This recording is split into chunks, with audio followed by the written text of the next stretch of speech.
If you're struggling to fill your teaching schedule, or you feel like you're undercharging, or maybe you're burnt out from too many music students, chances are you're making one of these mistakes. I've been teaching for 15 years. I've taught hundreds of music students online, and I built a six-figure teaching business.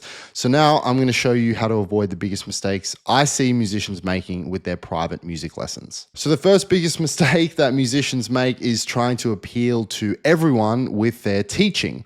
A lot of musicians have this idea that by casting a wide net, they kind of maximize the chances of getting students, but it actually kind of works in the opposite direction. If you cast the net wide, it means your message will resonate with fewer people because it's too broad. What you actually want to do is niche down. You want to specialize. So for example, if you're a drummer, let's say, rather than posting on social media something that says, hey, drum lessons available, get more specific with it. Say something like, I teach intermediate jazz drummers how to improvise. That's going to really resonate with the type of student you want to attract, and more importantly, the ones that you're best at helping, because those are the students you're actually solving problems for. The next biggest mistake is trying to solve too many problems at once. Now, this is closely connected to the first point, but it's important enough to emphasize on its own. You're better off specializing in solving one specific problem for your ideal student. So like I mentioned earlier, if improvisation is something that you're good at and that's your specialty, then that's what you should focus on. Don't dilute your teaching by covering topics you're less confident in just for the sake of offering more. Instead, focus on the thing that you're really good at, the thing that you're passionate about, and the thing that you've mastered. This ties directly into what students are really paying for when they come to you for lessons.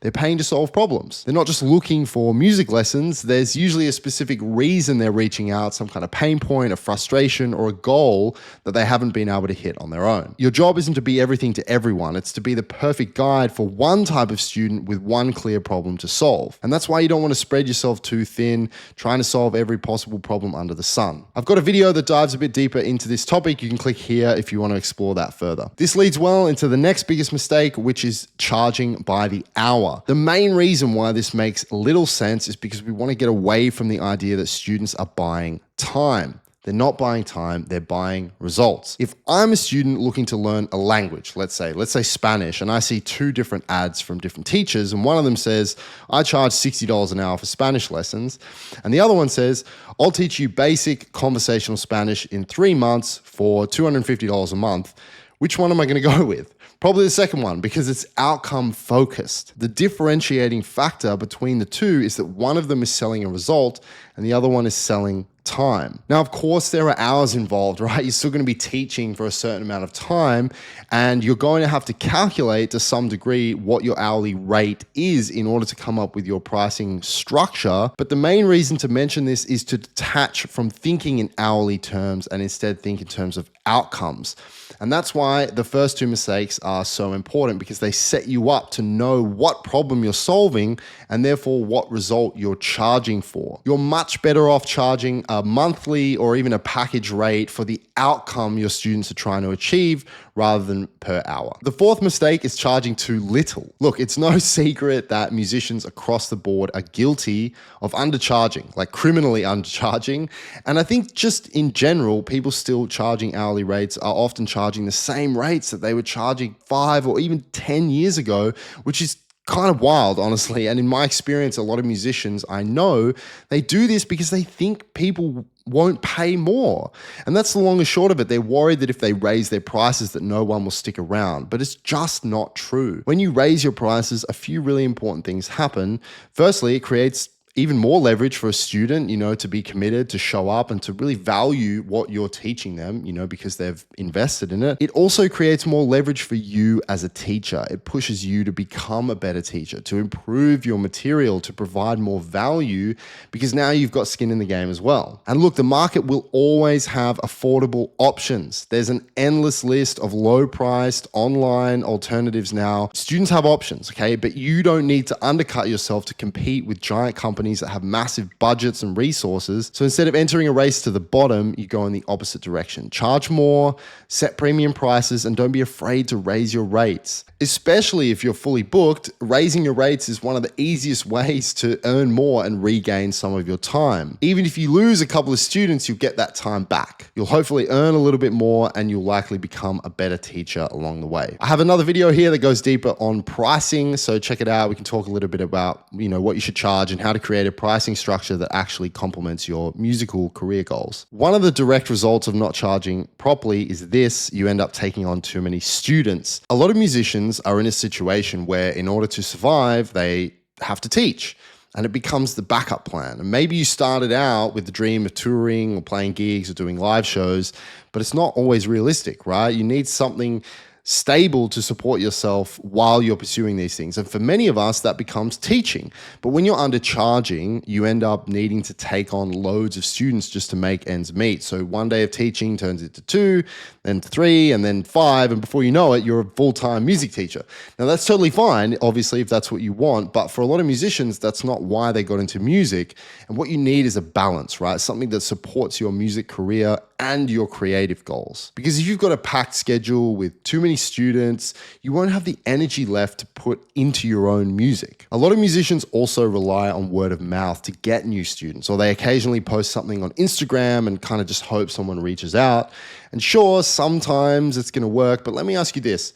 When a student drops off, right, and you have a slot open up, or when you lose a couple of students, do you have a repeatable process to fill that spot? Because we've all had that thought, you know what, I could take on a little bit more teaching right now, but thinking it is one thing and actually going out and finding students, well, that's another. And that's the real problem, right? Without a system, you're kind of stuck waiting and just hoping, cross your fingers that someone reaches out to you. That's why I worked on my own process for this early, because I couldn't afford to wait around, right? When I actually started my online coaching business, I didn't have a big audience. I didn't have any YouTube subscribers. I wasn't running any ads. I actually used Facebook groups, believe it or not. I found a lot of communities where my ideal students were already hanging out. I posted helpful things. I answered some questions. I started some conversations. And that strategy landed me my first, 10 or 15 students, and it still works today. I've actually got a video here explaining exactly how I used Facebook to land my first students and grow a 6-figure drum coaching business online. So go check that out if you're tired of hoping that students will magically just show up. Here's another one I see all the time. Musicians will offer a free lesson, right, as a way to get new students. And in theory, it's totally fine. But the mistake is doing it without any proper structure. A student books a free lesson. Okay, the teacher shows up and they say something like, so, what do you want to work on today, right? And then they'll kind of run it like a normal lesson, same as if the student was paying. But the problem with that is when someone signs up for a free lesson, right, it's a massive signal of interest, right? They're already kind of halfway through the door. And if someone's willing up to give up their time, you should have a very high conversion rate from that free lesson into a paying student. And the reason a lot of musicians don't is there's not really a strong structure to guide that lesson, to guide that conversation. There's no process to position the value of ongoing lessons and no clear next step. So for me, I created a structure specifically designed to onboard the student. The goal wasn't just to teach them something for free, it was to help them see what's possible, to build trust, and to show them exactly how I could help them achieve their goals if we kept working together. Because at the end of the day, you can't keep giving away free lessons unless they're actually leading to something, right? That's why I utilize a really simple format every time I give away a free lesson or free coaching call. And I've got a video here again walking you through that process. If you're offering free trials or lessons right now and you're wondering why they're not turning into paid students, then check out this video if that sounds familiar. The next mistake is thinking that your online teaching setup needs to be fancy. Now, I totally get this one because I'm a drummer, okay? And teaching drums online is probably one of the hardest instruments to teach remotely. And I used to think I needed a big setup, right? A studio, audio interface, overhead mics, and multiple camera angles, and fancy lighting and all this stuff. But you really don't, okay? To be an effective coach online, you actually need very little. You basically need a computer, obviously, with a webcam, some headphones, right? And an internet connection, and maybe some screen sharing or notation software, right? But that's kind of it, right? Most of my coaching happens on Zoom, right? And a lot of it wasn't me playing drums at all. It was me actually explaining concepts. And if you can actually get really good at explaining things clearly, you'll be a more effective teacher than someone with a bunch of fancy gear but no communication skills. I also had students send me practice videos for review during the week, which meant during our live sessions, we weren't spending time trying to squeeze everything in, right? I could watch those videos, I could give them feedback, and then use the lesson time a little bit more strategically. Very little of my coaching was actually me sitting at the drums. It was very student focused, and I believe it led to much better outcomes, right? Of course, sometimes, I'd record an example video or demonstrate a technique, something like that, right? But don't let gear hold you back, right? You don't need a big fancy studio to deliver real value. You need a system. You need a systemized way of teaching to help students get better results and clear communication, and that's it. Now we're getting into the teaching mistakes that really affect student retention. And this one is showing students too much at once. And this is so common. A lot of teachers think if I give them more information, they'll see more value, right? But it's not true. Value is not about the amount of information. The value is about progress. In the early days of my drum program, I made this mistake, right? I was charging premium prices. I was charging a lot. So I thought, well, if they're paying money, right, I need to pack the program. So in week 1, I'd give them a full practice routine, a stack of exercises and technique drills and listening assignments, and I gave them everything, right? But what ended up happening was by week 4 or 5, students started to feel overwhelmed. Some of them wanted to put a pause on the program or even drop off, right? Some emailed me saying like, I just need a break. I feel like I'm falling behind, right? And that's when I realized it wasn't too little value. It was too much at once. So I stripped it way back, right? And the first week became just one exercise, 20 minutes a day. That's it. And what happened in the student's mind is they started to think, oh, this is easy. Like I can do this, And then when they got to the end of the week, they had this feeling of success, obviously, and they were excited and ready for more. And because they felt successful, obviously they stayed, they kept going, and they actually made more progress because they weren't overwhelmed. So when you slow it down, students actually move faster because they stick with it. So in a lesson, you want to aim for 1 or 2 concepts max. Don't overload, prioritize progress over information. Second last mistake is not giving balanced feedback. This one is really big, and a lot of teachers either go too soft or they go too harsh, right? And if you're only ever give positive feedback, the student's not going to trust you, right? They'll be thinking, well, if I'm doing everything right, then why am I not getting any better, right? And if they don't trust your judgment, they're not going to stick around. But on the flip side, if you're too critical, if every lesson is just, this is wrong, you're doing this wrong, you're doing that wrong, they're going to lose motivation, right? It'll feel like nothing they do is ever good enough.